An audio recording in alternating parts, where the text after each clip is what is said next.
Hello everyone, I am Walt, and today I wanted to talk to you about a topic particularly close to my life and to the lives of millions and millions of other people, people who are college students. And I wanted to talk specifically about the issues with college, the way it's handled these days in terms of the amount of work students are having to deal with weed out courses, and kind of to also talk about particular solutions both on the student side and on the administration side in the long run. This can be used as just a tutorial of how to be a better student, how to kind of deal with the day-to-day problems you have when you first start in college, to even upper level classes where things can be more challenging, difficult, and beyond that. And then, of course, the ways you can fix that in the long run. So, one of the big issues that happens when you attend a big university or a very prestigious university tends to be the fact that there's going to be a lot of courses that are taught as weed out courses, okay? Things often like big math classes, like calculus, for example, is often taught with this kind of curriculum that wants to fail about 33% of the students. That just has this high markup of, okay, not all the students are going to be worthy, so we need to fail a third of them. Now, some schools are not going to fail a third, they're only going to fail a fifth, or they're only going to fail a 10th, or, stuff like that. But it just kind of gets away from the nature of how classes are supposed to be. Now, people who don't show up to class, who are not going to pay attention, who are not going to do any work, yes, those people should fail, okay? But people who are willing to put in time to go to class, pay attention, think about the material, and do the homework, it makes no sense why these people need to be getting C's and D's and getting kicked out and failed because teachers don't actually teach this kind of material.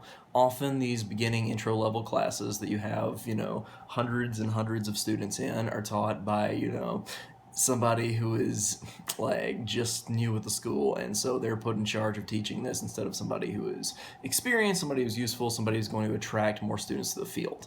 So I think that incentives are a little bit off when it comes to universities, because you're getting so many students, and a lot of courses at the beginning are trying to say, okay, not everybody can be a doctor, not everybody can be an engineer. Okay, wait, chemistry is, a requirement, like OChem, for example. Organic chemistry here is a requirement in order to get into med school, so we're just going to make this class impossible. We're going to make them have to, write papers every day, read like 6 chapters every day. We're going to make them have to do this and that.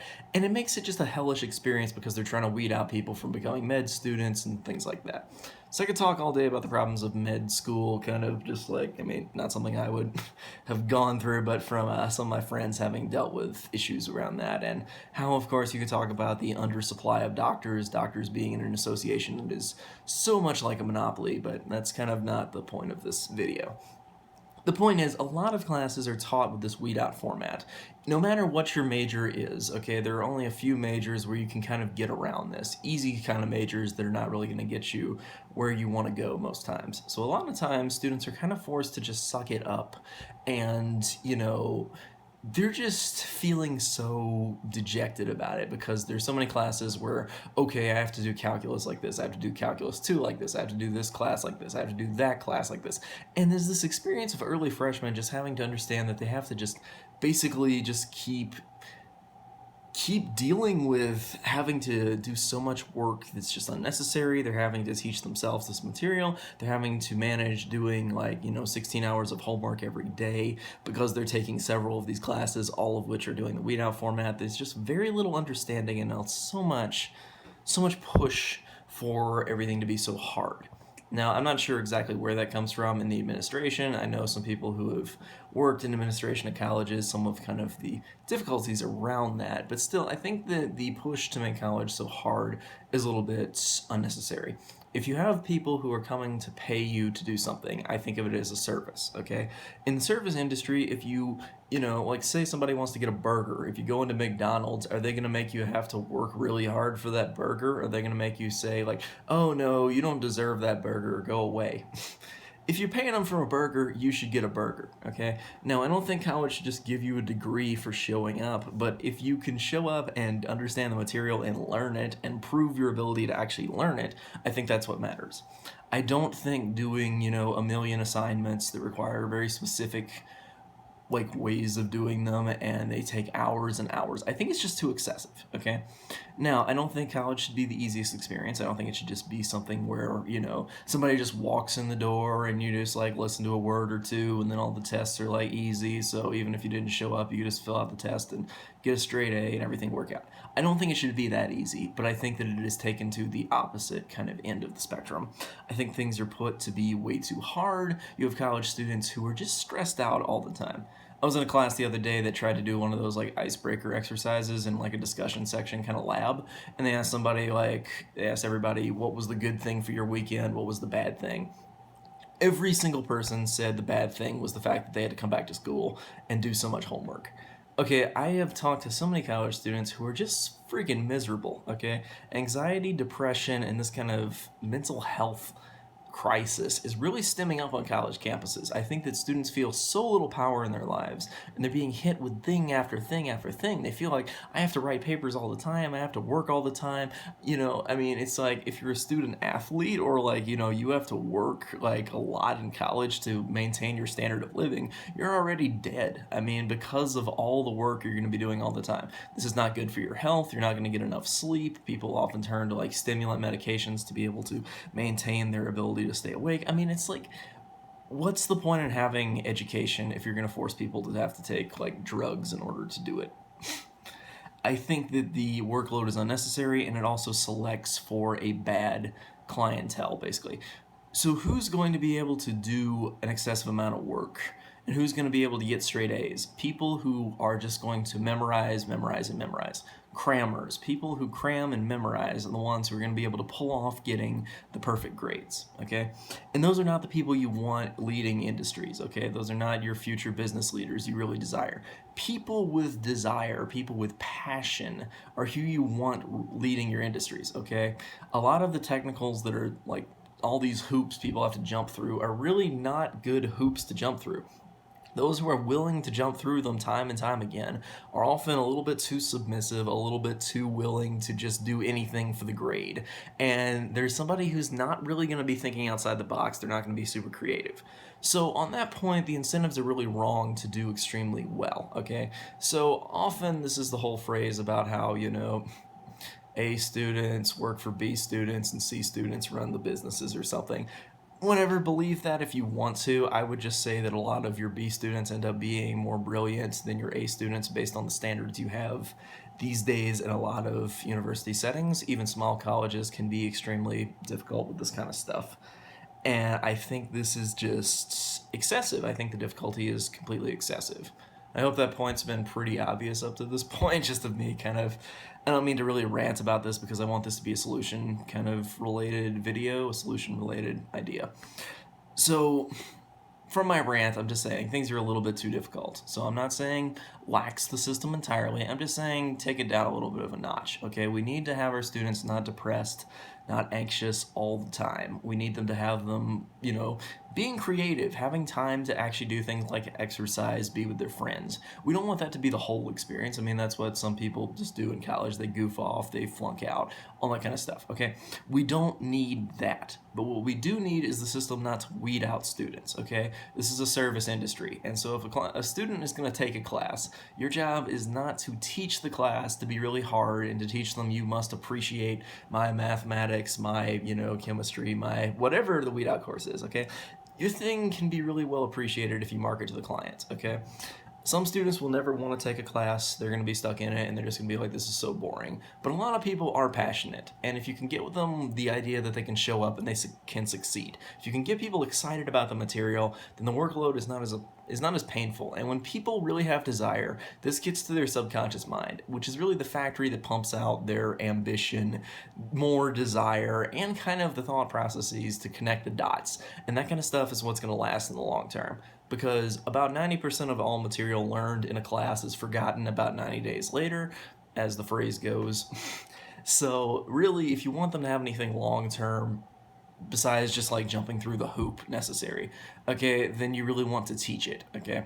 I know some excellent professors who do a fantastic job of teaching their subjects because they're really passionate about it. They can even be difficult subjects. I know some fantastic economics professors, even fantastic mathematicians who can teach their material in a way that is very understandable. I also know people in these exact same fields who tend to just not put in the effort, tend to weed out. Maybe they're busy with their own research, their own lives. I get that. Okay, teaching is not always easy. But we need something to be better in terms of the weed out structure, at least coming down from some of the administration. Because when you have students getting weeded out time and time again, it's just a degrading process that gets everybody to hate their classes, hate their lives, and lead to higher anxiety, depression, suicide rates, all that kind of stuff, okay? So let's change that. Now, if you're a student dealing with the situation, your administration is not just going to change while you're in college, so you kind of have to get through it. Here's my biggest recommendation, okay, and this comes from basically a social psychology study that looks into this. It was to look into the workings of people who are so there was this study on executives, the ones under the most pressure, they have the most power, maybe they have the most to deal with, maybe they're the most stressed, okay? People with higher stress are shown to age faster. Just look at basically every United States president ever, okay? Higher stress will cause you to age faster. And being more negative, getting less sleep will also cause faster aging and worse health problems. Pessimists also tend to die about 10 years before optimists overall. So having a really negative attitude and really negative outlook will kill you in the long run. It's bad for you. You'll be a more negative person. You'll hurt more people. We all know this kind of stuff. Basically, if you don't, then watch the rest of my Enlightened Life kind of series material. But the important part here is, how do we change this, okay? As a student, I would say the most important thing is to always have some power in your life, okay? You need to have something you're in control of, something you can do that you're going to be proud of, regardless of your grades, regardless of what you're doing in school. Because I've had friends who have put in their all, a friend even this semester who put in his all in like a math class that was just upper level, taught as a weed out course for, computer science majors. Not computer psych. Computer psych, that sounds like a fun class. Okay, computer science majors, like he took this math class and it was just complete weed out. He studies all the time and yet, gets like a C on this test. I'm sure he's going to pass this class, but it's just miserable for him. And it's hard to see people who are so brilliant, who have so many great ideas, who can lead the industry in so many areas, just get failed time and time again. And so the biggest suggestion I say is have power in your life in some area. Have something you do that is just yours, okay, that gives you power. As the study shows, there can be people who are in the lowest job market positions, yet they are like leader of a softball team, for example, and that is something they're passionate about, and that gives them the power to be able to deal with the fact that, they're not powerful in these other areas. But I think a lot of college students get this feeling like they're not powerful in any area, okay? And being able to go to college is a wonderful experience, and having the opportunity to do that is absolutely amazing. But if on top of that, just having the opportunity to do that, like being, not poor, not, having to struggle and having to join the workforce too early, having the opportunity to go to college, why should people be punished for that? Why should they be hit with so much work that so many people need to drop out in the first 2 years? Why should it be so difficult that people are always changing majors to get to easier things? Why should it be this difficult? And I say it really doesn't need to be, okay? This is a service industry. You can't just give a degree to everybody, but there needs to be a better middle ground where you can properly teach people things. Get them passionate about it. Teach the classes really effectively, really passionately. Have professors who are really going to do that. Now, I know some of the incentives are off, particularly in when it comes to science, because a lot of professors' jobs are more about research than teaching. Regardless, okay, in the long run, we need people to be really passionate about how they teach their classes, and it needs to be something that is reasonable, that is manageable, and we need to not be pushing students to work 80 hours a week, okay? Working even 60 hours a week seems a little ridiculous. If people are going to work 40 hours a week, why should students not also work 40 hours a week? I think that is reasonable. I think that is pretty fair, okay? Maybe that's just me. Maybe 50 hours is more appropriate. Hey, maybe 60 could work in the long run, but I don't know. I think that too many students work too hard in order to go nowhere. So I say get a little more power in your life, okay, as a student. Try to do something that's either fun, that's like recreational, or sports, or art, or something that gives you some passion. If you love writing, write. If you love trading, trade. If you love playing video games, play some video games. Do something that is just yours at some point every day, and this will give you more power in your life, okay? When you feel like you have more power, that can make all the difference to get through the drudgery of doing 80 hours a week in terms of work. Regardless, there's too much work to do on college campuses, so I say cut the workload back in the long run, okay? And if you're a professor, really work to teach the students, okay? I am sure there are so many wonderful professors out there who do an absolutely wonderful job. This is true, okay? There are so many great professors, but there are also a lot of bad ones who are just not really trying, who are forced to deal with bad administration stuff. I get it, okay? Things can be really hard there. I'm not blaming anybody in particular here. I'm just saying in the long run, if we all do our best to try to fix this, we can really cut down on this amount of anxiety, depression, and suicides you'll have in college. But yeah, that's about it for this video. This is just kind of my issues with college and how to get through it kind of tutorial. So, yeah. Thanks everybody for watching. Stay tuned for the next video, and yeah, I'll see you then. I'm Walt. See you then.